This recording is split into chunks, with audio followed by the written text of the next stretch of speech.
नमस्कार मित्रों, एक बार फिर स्वागत है आप सभी का आपके अपने चैनल में। दोस्तों, यदि आपको ये वीडियो पसंद आए तो इसको लाइक करें, यदि नापसंद हो तो अनलाइक करें। और यदि आप चाहते हैं कि आपको हर वीडियो का रेगुलर अपडेट मिलता रहे तो इसके लिए चैनल को सब्सक्राइब करें। और यदि आपको लगता है ये बात और लोगों तक भी पहुंचनी चाहिए तो इसके लिए वीडियो को शेयर करने का कष्ट करें। दोस्तों, आज हम जानेंगे कि निंदा के क्या दुष्परिणाम हैं। लेकिन दुष्परिणामों को जानने से पहले हमको निंदा को ठीक से समझना होगा। बहुत से लोग कहते रहते हैं किसी की निंदा नहीं करनी चाहिए, फिर भी वो लोग निंदा के दुष्परिणामों को भुगतते रहते हैं, क्योंकि अज्ञानवश वो ये समझते ही नहीं कि निंदा क्या होती है।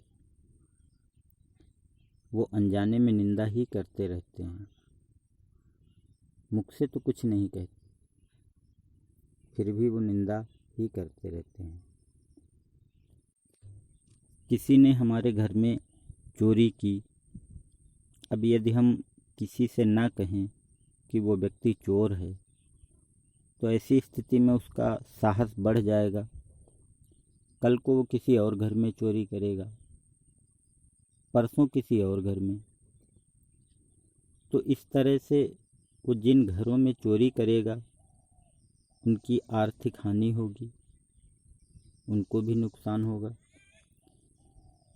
चोर का आर्थिक लाभ तो होगा परंतु उसकी आत्मिक हानि होगी, उसको भी नुकसान होगा।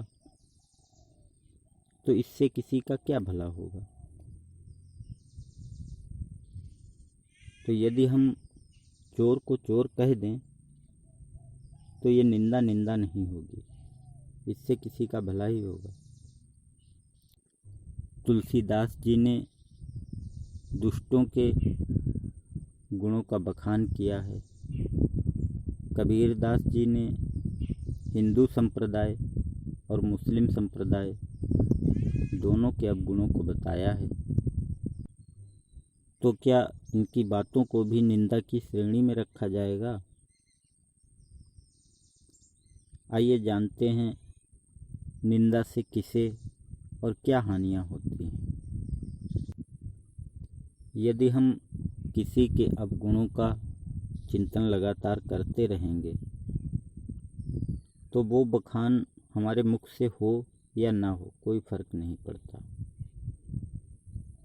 यदि हमारे मन मस्तिष्क में हमेशा वो अवगुण बने रहेंगे, हम उन्हीं का स्मरण करते रहेंगे, तो ऐसी स्थिति में धीरे धीरे वो अवगुण हम में भी अवतरित होने लगेंगे।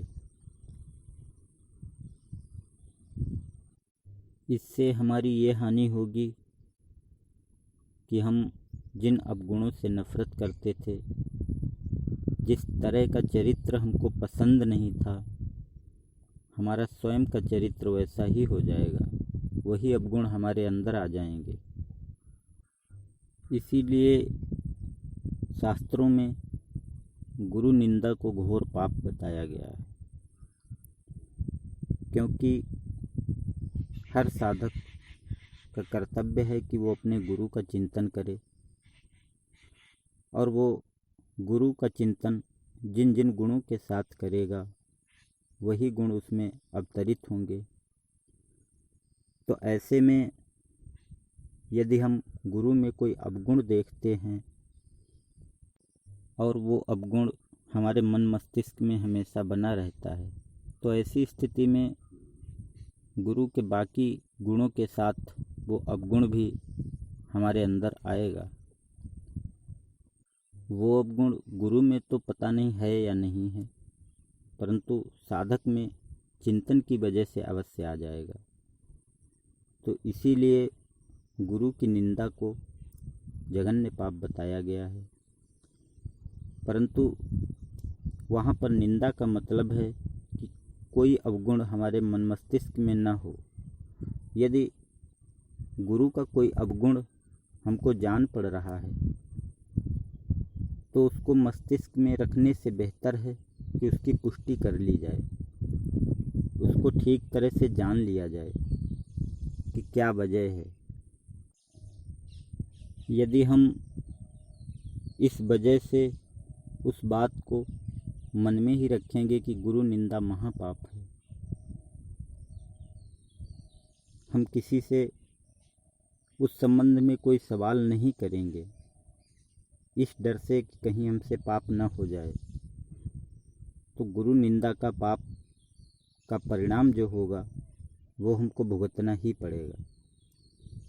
तो इसलिए हर कार्य को ठीक से समझकर तभी करें जिससे कि आपको अनुकूल परिणाम की प्राप्ति हो सके। इन्हीं शब्दों के साथ मिलते हैं अगले वीडियो में। तब तक के लिए नमस्कार, धन्यवाद।